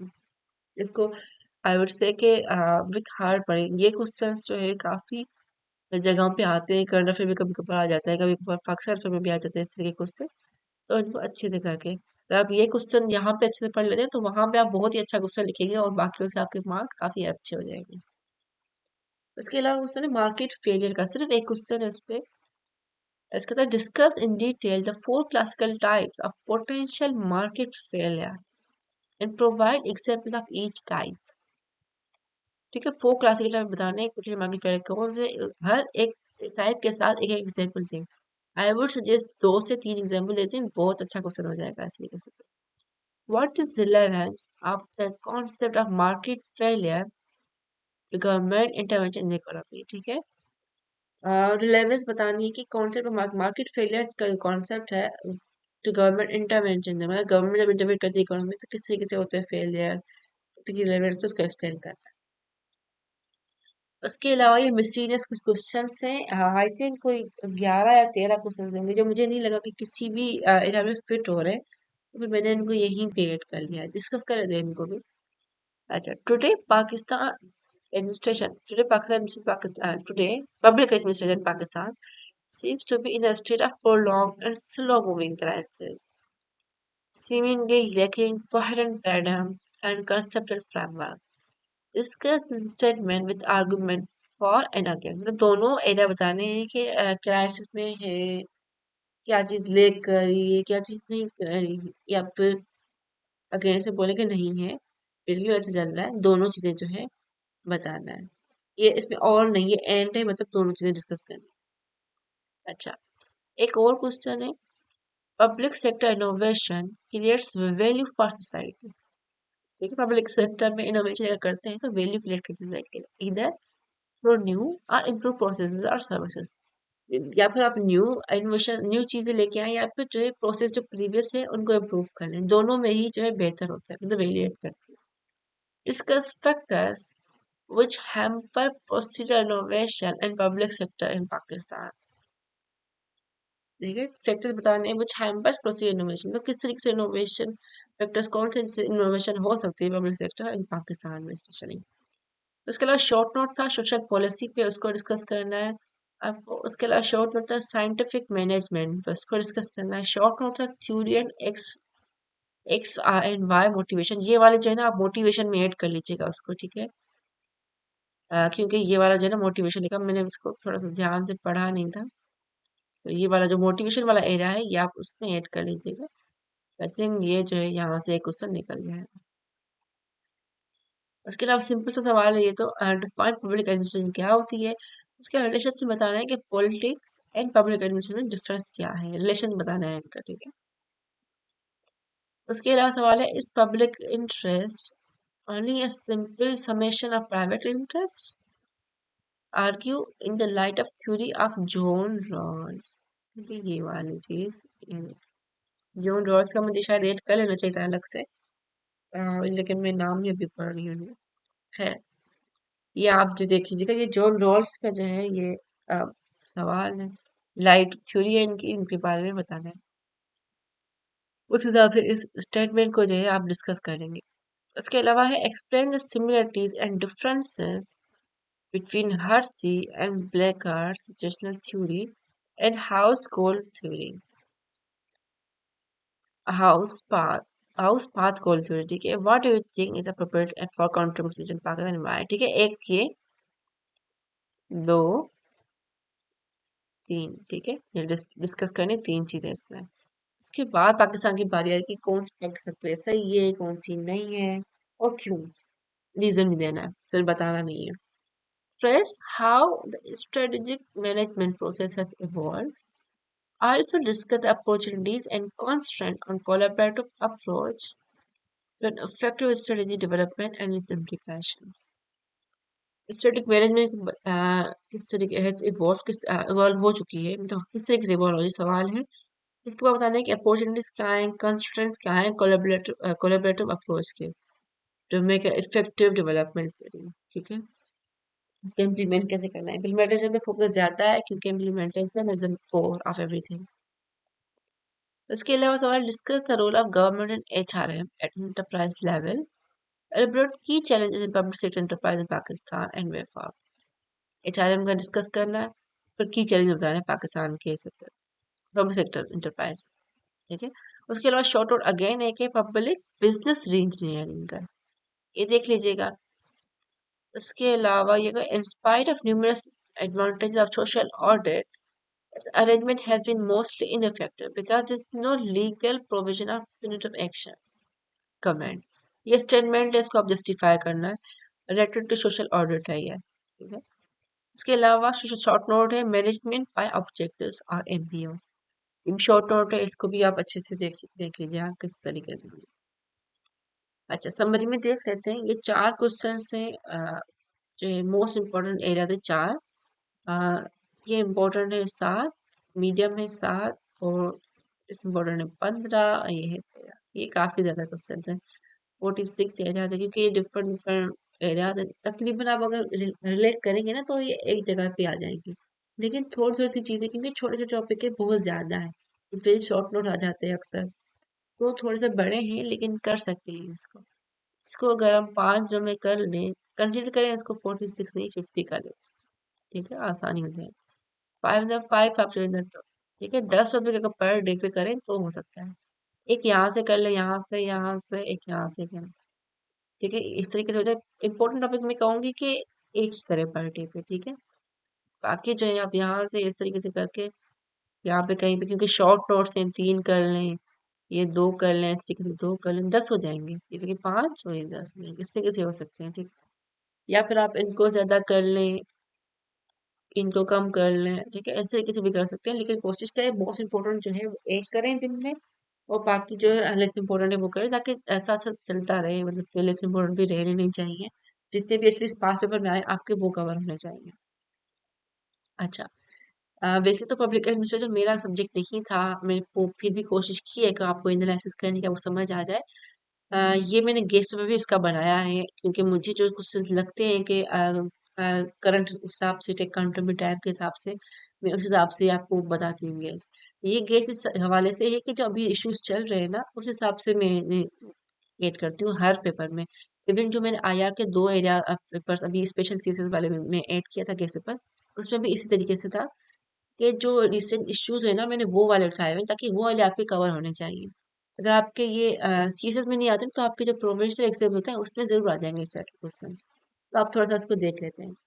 सबसे पहले एक क्वेश्चन जो मुझे लगता है, फाइनेंशियल क्राइसिस की बात करें रिलेटेड पाकिस्तान इकोनॉमी, ठीक है, इस तरह का क्वेश्चन आ सकता है, वेरी हाई चांसेस है।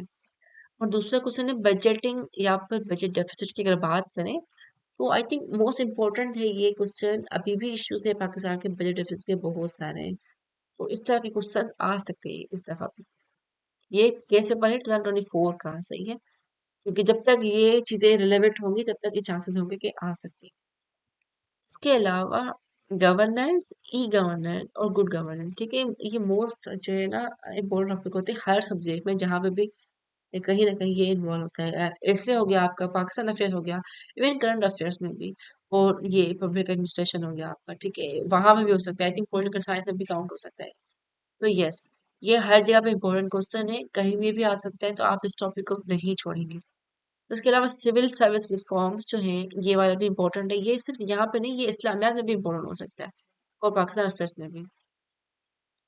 उसके अलावा थ्योरी ऑफ मोटिवेशन, ये मुझे लगा मोटिवेशन वाली थ्योरी जरूरी है आजकल के दौर में, क्योंकि मोटिवेशन काफी लोग डाउन हो गए कि मतलब कुछ नहीं है, ये वो सारा कुछ, लोग जो है ना वो यू नो बिखर जाते हैं, वो सारा कुछ। तो वो हर तरह के स्टूडेंट के लिए भी है, ये पब्लिक एडमिनिस्ट्रेशन में भी काम है। इसके अलावा ये फेडरल एंड प्रोविंशियल रिलेशंस, ठीक है, आजकल इनके झगड़े बहुत ज्यादा हो गए हैं, प्रीवियसली भी हुए थे, आगे भी हो सकते हैं, चांसेस हैं। तो इसको भी जो है इम्पोर्टेंट हम देंगे। उसके अलावा role of leadership in progress of countries, ये स्टडी ऑफ वेरियस कंट्रीज, ठीक है, ये वाली चीज ना मोस्ट इम्पोर्टेंट है। अभी पाकिस्तान में इलेक्शंस होने वाले हैं, ठीक है, तो ये वाला जो है ना मोस्ट इम्पोर्टेंट क्वेश्चन मैंने देखा था काफी टाइम से ना, ये चल रहा था। तो हो सकता है कि इस तरह का क्वेश्चन आ जाए कि पाकिस्तान में अभी लीडरशिप का ना क्राइसिस है, इस तरीके से कह सकते हैं, लीडरशिप क्राइसिस में लिख लेती हैं यहाँ पे, लीडरशिप क्राइसिस, ठीक है। तो वो आपको देखना है कि किस तरीके से वो फिल हो सकता है अभी, क्योंकि हर कोई जो है वो चाहता है कि प्रोग्रेस हो कंट्री की, तो कौन करवा सकता है कौन नहीं करवा सकता, अब इसमें गेम तो नहीं पड़ेगा, लेकिन ये कह सकते हैं कि लीडरशिप मतलब पाकिस्तान को एक सॉलिड चाहिए। इसके अलावा प्लानिंग एंड इम्प्लीमेंटेशन, ये फेलियर्स जो चल रहे हैं ना काफी टाइम से, कि प्लानिंग तो हो जाती है लेकिन इम्प्लीमेंटेशन नहीं होती प्रॉपर, तो ये वाला इशू अभी भी है। तो आई थिंक कि ये वाला कुछ में आ सकता है। उसके अलावा ये ब्यूरोक्रेसी, डेमोक्रेसी, ठीक है, पॉलिटिक्स और एडमिनिस्ट्रेशन के वाले से जो क्वेश्चन मैंने प्रीवियसली डिस्कस किए ना एनालिसिस में, वो वाले क्वेश्चन आप सारे के सारे अपने साथ ही रखिए, उनको अच्छे से कवर कीजिए, कि यहाँ से तो आएंगे। अभी इलेक्शंस भी होने वाले ना, तो वो एरिया भी देख लीजिएगा कि अगर कोई पब्लिक एडमिनिस्ट्रेशन में रोल होगा ना, चाहे सिविल सर्वेंट का, सारा कुछ, तो वो सारा एरा भी देख लीजिएगा, इलेक्शंस वाला भी, ठीक है। मैं लिख लेती हूँ ताकि आप लोग जो है स्क्रीनशॉट बेशक निकाल लें ऐसे एरा का, रख लें अपने पास। आई विल ट्राई कि वेबसाइट पे भी ऐड करूँ, लेकिन मुझे टाइम लगता है क्योंकि मैं कोशिश कर रही हूँ कि जो है ना कवर कर लूँ जल्दी से जल्दी, एटलीस्ट वीडियो तो हो आप लोगों के पास। तो वो फिर मैं एंड में ऐड कर लूँ, लेकिन मैं इंशाल्लाह ऐड कर लूँगी ये चीज़ें। लेकिन for now just take a screenshot of this, ताकि जो है आपके पास ये सेव पड़ा हो। ओके, अब चल के आते हैं उस पे जो है हमारा ये डेट्स आप एग्जाम्पल के तौर पर रख लीजिएगा। एक पब्लिक एडमिनिस्ट्रेशन का टाइम टेबल, ठीक है। प्रीवियसली मैंने पब्लिक एडमिनिस्ट्रेशन टाइम टेबल नहीं बताया था, लेकिन दूसरों का तो बताया था ना। जैसे कि मेरे जो सब्जेक्ट्स है उनके एक अलग से वीडियो बनाई थी, how to cover one subject in 5 days। तो वो जो है इससे भी रिलेवेंट है। तो आप जो है एक दिन आप कैसे गुजार सकते हैं अपना, आपकी पढ़ाई का किस तरीके से। तो इसको मैंने थोड़ा सा इम्प्रोवाइज किया है। 6 hours of most important state, ठीक है, क्योंकि बड़े से टॉपिक्स हैं। तो हम लोग क्या करेंगे, 6 आवर्स पढ़ेंगे 3 इंपॉर्टेंट टॉपिक्स, ठीक है। पर डे पे मतलब कि आप 3 इंपॉर्टेंट टॉपिक अगर करना चाहें तो इस तरीके से आप कर सकते हैं, वरना आप एक इंपॉर्टेंट टॉपिक करें तो जो है आवर्स लेके एक इंपॉर्टेंट टॉपिक अच्छे से कर लें, और बाकी आवर्स इसमें ऐड कर लीजिएगा जो कि जिसमें जनरल टॉपिक्स कर लें, ठीक है। लेकिन 3 इंपॉर्टेंट टॉपिक्स कर ले तो वेल एंड गुड है। ये देखिए 6 आवर्स से 3 इंपॉर्टेंट टॉपिक्स हैं। एक सुबह में कर लें, एक शाम में कर लें, एक रात में कर लें। ये इसलिए क्योंकि अगर आप सारे इंपॉर्टेंट एक साथ करेंगे तो आपका जो है ना वो माइंड पूरा आपका पूरा ब्लॉक हो जाएगा, उससे ज़्यादा पढ़ा नहीं जाएगा। जब माइंड फ्रेश हो उस टाइम पे बैठे, जो डिफिकल्ट क्वेश्चन जो है बड़े क्वेश्चन तो वो आप उस टाइम पे कर लिया करें। थ्री आवर्स रिमेनिंग स्टडी उसमें जो है मैंने 6 जनरल टॉपिक्स रखे हैं, क्योंकि इसमें जो है ना क्वेश्चन ज़्यादा है, मतलब कि पब्लिक एडमिनिस्ट्रेशन में, लेकिन छोटे छोटे से हैं। तो आप हाफ एन आवर भी देंगे ना तो वो हो जाएंगे। उसके अलावा देखिए ये आपकी 9 आवर्स की स्टडी हो जाती है। टाइम कम है तो ज़्यादा स्ट्रिक्ट शेड्यूल रखना पड़ेगा अभी। ये एग्जाम्पल के तौर पे मैंने डेट्स रखी हैं, ये प्रीवियस पे मैंने कॉपी की थी तो ये आ गई थी, लेकिन अभी जो है रिसेंटली आप अपनी डेट्स जो है वो रख लीजिएगा, कोई भी 5 दिन। 4 आवर्स एडिशनल स्टडी रोजाना आपको करनी है। उसमें क्या क्या चीजें आप पढ़ सकते हैं, देखिए 1 to 2 down articles per day पे। एक जंगी वर्ल्ड पार्टी को पढ़ लें, नॉन पीएम की न्यूज़ देख लें, जो कि जियो न्यूज़ में प्रेफर करती हूँ, जियो न्यूज़ की, क्योंकि वो मैं खुद भी देखती हूँ तो मैं प्रेफर करूँगी, आप लोग से जो भी देखें। 1 आउटलाइन इन एवरी 3 डेज, ठीक है, ये डेली का तो नहीं है लेकिन एवरी 3 डेज तो है। तो कोशिश करें हर 3 दिनों में कोई एक आउटलाइन लिख लें। यहाँ पे अगर बात करें तो गवर्नेंस के क्वेश्चन आ जाते हैं पेपर में, करप्शन के आ जाते हैं। उस तरह के टॉपिक जो कि आप इसमें कवर कर रहे हो वो आउटलाइन बना लीजिएगा। उसके अलावा वन एबिलिटी क्वेश्चन, मतलब कि जो जनरल साइंस एंड एबिलिटी का क्वेश्चन है एबिलिटी का, उसमें जो है आप एक क्वेश्चन का कर सकते हैं। कोई भी 2 बुकें, यानी कि सिनोनिम और एंटोनिम, कोई भी 2। उसके अलावा 2 वर्सेस और 2 हदीस ऑफ होली कुरान। तो ये रोजाना के बेसिस अगर करेंगे तो वो याद हो जाएंगे आकर। 2 pair of words, 2 idioms and 1 small general science topic. कोई भी एक छोटा सा टॉपिक उठा ले, रोजाना के बेसिस पे करेंगे तो वो अच्छा। और लैंड अप्लाई थ्योरी, अच्छा पब्लिक एडमिनिस्ट्रेशन में भी ये चीजें होती हैं। कोई भी एरिया बताया हुआ है, थ्योरी भले ना भूली हुई है लेकिन आपको लगानी होगी, ठीक है। जहाँ पे लग रही है वहाँ पे लगाएंगे, जबरदस्ती कहीं भी फिट नहीं करेंगे, जहाँ पे लग नहीं होंगी वहाँ पे लगाएंगे चीजें। उससे मार्क्स अच्छे आते हैं, ठीक है। और ये है वीकली, या फिर 2 times a week, जब भी आपको टाइम मिले, जब आपका दिल हो, जब आपका मूड हो। तो मैथ नॉर्मली इसमें मैथ नहीं होंगे, लेकिन जहाँ जहाँ जरूरत पड़े लगा लिया करें।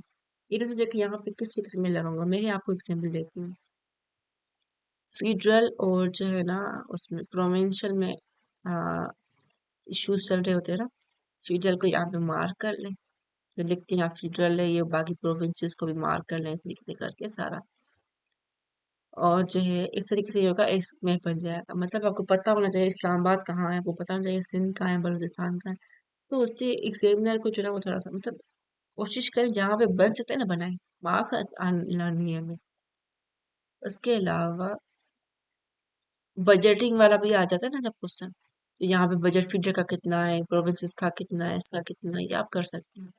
उसके अलावा एक कोशिश क्या करें कि 1 या 2 बार वीकली फिर कर लिया करें।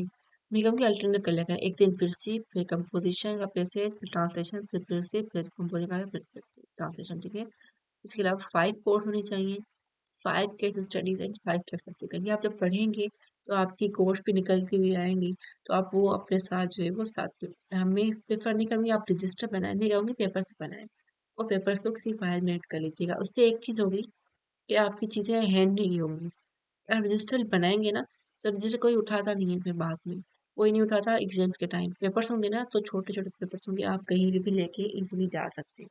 तो पेजेस पे लिखे, इधर उधर रजिस्टर पे लिखे, रजिस्टर मेरे भी भरे हुए हैं, लेकिन कभी उठा के नहीं देखे। अच्छा, ये वाला जो कवर है, how to cover public inter in 5 days, ये मैंने रिसेंटली बनाया हुआ है हर सब्जेक्ट के लिए अलग से। उसमें ये जनरल टाइम टेबल है, इसमें ये है कि आप जो है अपने हिसाब से टाइम टेबल बनाए। ये वाला टाइम टेबल ये फिक्स है, ये इस तरीके से करेंगे तो बहुत प्रोग्रेस है, लेकिन नहीं अगर आप बिजी हैं इस तरीके से तो आप इस हिसाब से फॉलो कर सकते हैं इसको। यहाँ पे मैंने कंसिडर किए हैं क्योंकि 46 टॉपिक थे, तो 50 टॉपिक्स आप कंसिडर कर लें 5 days, मतलब ये 10 टॉपिक्स पर डे। तो आपको डिवाइड करना है टाइम 3 फेजेस में, मॉर्निंग हो गया, आफ्टरनून हो गया, इवनिंग हो गया, फिर नाइट हो गया, एक ही बात। करना क्या है आपको, टर्न ऑफ योर मोबाइल, ठीक है। क्यों? क्योंकि वरना पढ़ोगे नहीं। तो 5 दिनों में कंप्लीट करनी है कोई चीज़ तो आप पढ़ोगे नहीं इस तरीके से अगर आपको मोबाइल हाथ में। लोग मुझे नॉर्मली कहते हैं कि हम पढ़ेंगे कैसे अगर हमारे मोबाइल नहीं है, क्योंकि हमारे पास लैपटॉप नहीं है। इस तरीके से देखिए, अगर नहीं है लैपटॉप तो if not at least turn off your notification for social media. किस तरीके से कर सकते हैं, दिस इज द ऐप जो कि tested and tried and tested है मेरी तरफ से, और इवन मेरे घर में भी ये बहुत ज़्यादा यूज़ होती है। तो पॉजिट नाम है इसका, प्ले स्टोर पे मिल जाएगा, आई थिंक आईफोन में भी आपको मिल जाएगी एप्पल स्टोर पे भी। इसको जो है पॉज कर ले, जितनी भी आपकी सोशल मीडिया है ना वो सिलेक्ट करके पॉज कर ले इसको फॉर सर्टेन टाइम। आप जब अपना पढ़ाई कंप्लीट कर ले बेशक इसको ऑन कर लीजिएगा, लेकिन कोशिश कीजिएगा कि सोशल मीडिया ना ही चलाए तो बेहतर है। लोग आपको डिमोटिवेट करने के लिए बैठे होते हैं, तो try to avoid this during जब आपका टारगेट स्टडी कर रहे हो ना, तो अवॉइड कर लिया करें उसको। अच्छा, के अलावा 3 आवर आप जनरल रीडिंग रखें डेली, मतलब कि कोई ना कोई अच्छी चीज़ पढ़ लिया करें। उससे ये होगा आपका माइंड जो है थोड़ा एक्सपेंड होगा, थोड़ी सी आपको चीज़ें बहुत अच्छे से बढ़ के चढ़ के आप आएंगी। उससे ये ज़रूरी है रोज़ाना की, ठीक है। उसके अलावा 7 to 8 आवर्स आप या तो अपने नोट्स बना लें, या फिर अगर बने हुए तो आपको उसको रिवाइज कर लें। उसके अलावा 1 to 2 आवर्स यूट्यूब की वीडियोस देखें। यूट्यूब की वीडियोस में ये नहीं है कि आप ड्रामाज या मूवीज या फिर सीरीज देखना शुरू करें, नो। आप पढ़ाई के रिलेटेड देखिए, वो चीज़ें जो आपके लिए कोई आर्गुमेंट बताते हैं, कोई आर्गुमेंट आपके लिए डेवलप कर लें कुछ इस तरीके से, जिससे आपकी रिसर्च इंप्रूव हो जाए, जिससे आपके आर्गुमेंट्स इंप्रूव, जिससे आपकी बात करने का तरीका, आपके लिखने का तरीका इंप्रूव, कुछ भी एनीथिंग। 2 आवर 1 to 2 आवर्स आप यूज कर सकती हैं। उसके अलावा याद रखिए कि 8 to 10 आवर्स आपको स्ट्रिक्ट स्टडी करनी पड़ेगी, अभी क्योंकि टाइम कम है, और 8 to 10 आवर्स स्टडी ज़रूरी है। जब तक आप अपने आप को रिस्ट्रिक्ट नहीं करेंगे चीज़ों से, सारे काम छोड़ें, पढ़ाई पे ध्यान दें कि आपको वाकई में करना है। 8 to 10 आवर स्ट्रिक्ट स्टडी होनी चाहिए, इसमें कोई कॉम्प्रोमाइज़ नहीं होना चाहिए। रिमेनिंग जो है ना वो कैजुअल स्टडी। कैजुअल कैसे, मतलब आप खाना खा रहे हैं फॉर एग्जाम्पल, आपने यूट्यूब चैनल खोला, यूट्यूब खोला और कोई अच्छी चीज़ सुन ली इस तरीके की, तो आपका जो है ना वो एक बना रहता है, आपका टाइम सेव हो जाए। अदर दिन आप कुछ ऐसा देखें एंटरटेनमेंट, आप इस तरीके से, आप इस तरीके से देखिए कि आपकी पढ़ाई भी हो जाए, आपकी एंटरटेनमेंट भी हो जाए। ये वाली चीज़ जो है ना बहुत ज़्यादा इफ़ेक्टिव होती है। आपका माइंड जो है ना वो पढ़ाई पे रहता है, आपका कहीं डाइवर्ट नहीं होता। जो पढ़ा होता है वो भूलते नहीं हो, उल्टा और आपको जो है ना आइडियाज़ आ रहे होते हैं। उसके अलावा लर्न टू अप्लाई थ्योरीज़, मैं बार-बार मैं ये कहती हूँ कि थ्योरीज़ को अप्लाई करना सीखें। मोस्ट ऑफ द पीपल जो है ना मैंने देखा हुआ है, इतना बड़ा क्वेश्चन होता है और 20 मार्क्स का, और 1 पेज या मुश्किल से कोई 2 पेजेस लिख के आ जाते हैं। कहते हैं क्वेश्चन बहुत छोटा है, नहीं क्वेश्चन छोटा नहीं है, आपको क्वेश्चन बढ़ाना नहीं आया है।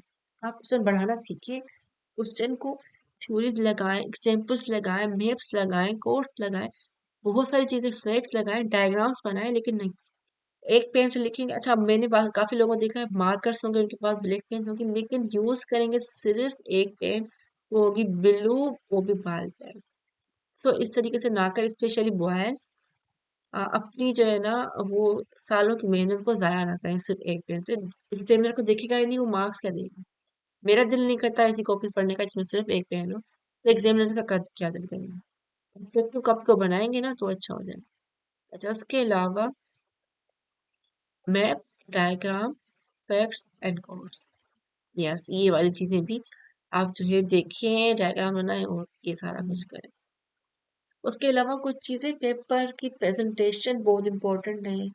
आप किस तरीके से अपना पेपर प्रेजेंट करते हो वो बहुत ज्यादा मैटर करता है। मैंने ये पेपर को ब्लू ब्लैक मार्कर यूज करें, ब्लैक पेन ब्लू पेन सारे मिला के यूज करें, मार्जिन्स लगाएं दोनों साइड पे। तो जब आप सेंटर पे से लिखते तो अच्छा लगता है। पहले मुझे लगता था कि इस साइड पे मार्जिन लगाना नहीं है सही, पर जब मैंने लगाया तो स्कोर ना सिर्फ इम्प्रूव हुआ बल्कि पेपर प्रेजेंटेशन और ज्यादा इम्प्रूव हो गई। हमें पेपर प्रेजेंटेशन पे फोकस करना है। सो यस यू कैन, ये वाली मार्जिन आप लगा सकते हैं, ये वाली पेपर में लगी होती है। ये वाली I will prefer blue marker से लगाएं, बहुत ज्यादा अच्छी लगती है उसमें, अट्रैक्टिव बनती है। अगर हम पेन से लगाते हैं ना तो इतनी चमकती नहीं है, मार्कर से लगाते हैं ये वाली साइड पे तो बहुत अच्छी लगती है। सो यस, अच्छा आप सोर्सेस देख लेते हैं। वैसे तो बहुत सारी सोर्सेस हैं, ठीक है, लेकिन क्योंकि हमें सारे तो नहीं पढ़नी है, तो ये 4 बुक्स जो मुझे लगे कि आप लोगों को बता दूं, आप लोगों को से जो भी सही लगे आप देख लीजिएगा। एक तो ये बुक है रोजन ब्लूम की, ठीक है, एक ये पब्लिक बुक है। एक दूसरी है, ये है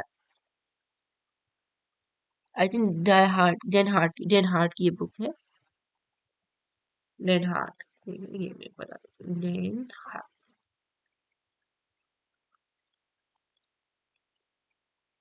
और ये है रोजन ब्लूम, थोड़ा सा मैंने छोटा कर दिया था इसको, आई और क्या आपको दिख रहा हो कि। उसके अलावा मैंने ये वाली बुक भी देखी, काफी लोग जिक्र है, ये सुल्तान, ये इकरा रियाज की है आई थिंक, ठीक है, ये इकरा रियाज की है वर्ल्ड टाइम। ये डॉक्टर सुल्तान खान की है। ये जो है बुक है ना, ये वाली थोड़ी सी पुरानी हो गई है लेकिन अच्छी है। आप जो है इसको पढ़ें, लेकिन रिसेंट स्टेटस के लिए आप जो है ना वो रिसर्च और आर्टिकल वगैरह देख लीजिए। और ये बुक भी आई थिंक आपका कोर्स कवर कर लेगी, आप जब कोर्स को टिक मार्क करते हैं तो ये वाला आई थिंक काफी आपको हेल्प कर देगा। बहुत सारे लोग कहेंगे जी हमारे पास इतने पैसे नहीं है कि हम इतनी सारी बुक्स लें, तो मेरी वेबसाइट पे आप जाएंगे, ये है digitaldesign.com, ठीक है। उसके जो मेन्यूज है ना, टैब्स, उसमें आप जाएं, ये बुक्स एंड पीडीएफ के नाम से होगा। उसमें आप जाएंगे, थोड़ा सा नीचे आए, उसमें पब्लिक एडमिनिस्ट्रेशन पे ये देखें, यहाँ पे काफी चीजें हैं। ये सुल्तान खान की बुक भी है और ये रोजन ब्लूम की बुक भी है। ये दो तो बुक्स आपको यहाँ ही पे मिलेंगी, ठीक है। उसके अलावा ये आमिर मेहर के कुछ पास पेपर्स पीडीएफ से क्या है ये आप देख लीजिएगा इसमें। इसके अलावा डेमोक्रेसी पब्लिक, ये एक और बुक है, ये एक और बुक है, ये एक और बुक है, ठीक है। ये 6 बुक्स है, जब उस टाइम पे मुझे मिली थी पीडीएफ तो मैंने ऐड कर ली थी। तो आप इसको देख लीजिएगा, आई होप कि आपको काफी ज्यादा हेल्प हो जाएगी इनसे, ठीक है। ये वाली चीजें जो है मोस्ट इम्पोर्टेंट है। ये आप कोई भी बुक उठा लें, एक दो बुक काफी है, कुछ पीडीएफ में डाउनलोड कर लें तो भी हो सकता है। उसके अलावा कौन सी सोर्सेस है, रिसर्च आर्टिकल्स आप देखें, डॉन देखें, मुझे ट्राइब्यून वाली न्यूज भी अच्छी लगती है, एक्सप्रेस ट्राइब्यून, ये वाली भी मुझे बहुत पसंद है, न्यूज़पेपर खासकर उस पे बहुत अच्छे आते हैं। तो आप ये भी देख लीजिएगा, उस पे भी काफी अच्छे आर्गूमेंट्स वाले जो है ना वो आर्टिकल्स आते हैं। ओपिनियन वाले सेक्शंस देख लीजिए, या फिर वैसे भी जहाँ पे जरूरत हो, जहांगीर वाले टाइम से भी काफी पास पेपर से रिलेटेड या फिर से टॉपिक्स आ जाते हैं तो वो काम आ जाएगा। इसके अलावा अगर आप लोग वैसे कोई अकेडमी ज्वाइन करना चाहते हैं, वेल एंड गुड। ये प्रोमोटेड तो नहीं है, लेकिन क्योंकि मैंने ये पे यूज किया हुआ है तो मुझे आइडिया है कि यहाँ पे अच्छा पढ़ा लेते हैं। अच्छा, तो ये है सर जोहेब अहमद अंजुम। मैंने इनका ये वाला कोर्स तो नहीं लिया हुआ, लेकिन मैंने करंट अफेयर्स का कोर्स लिया हुआ और मैं बहुत वीक हुआ करती थी करंट अफेयर्स में, तो काफी जो है स्ट्रॉन्ग हो चुकी हूँ अब, एक इनकी वजह से भी। और एक यूट्यूब चैनल है करंट अफेयर्स के लिए, द वाइट साइड, ठीक है। वो आर्गुमेंट्स पहले तो अच्छे देते थे, आजकल का मुझे नहीं पता, लेकिन काफी आई थिंक अच्छी एनालिसिस होती है, काम आ जाएगी आपके, इनके अगर आप करंट अफेयर देखना चाह रहे हैं।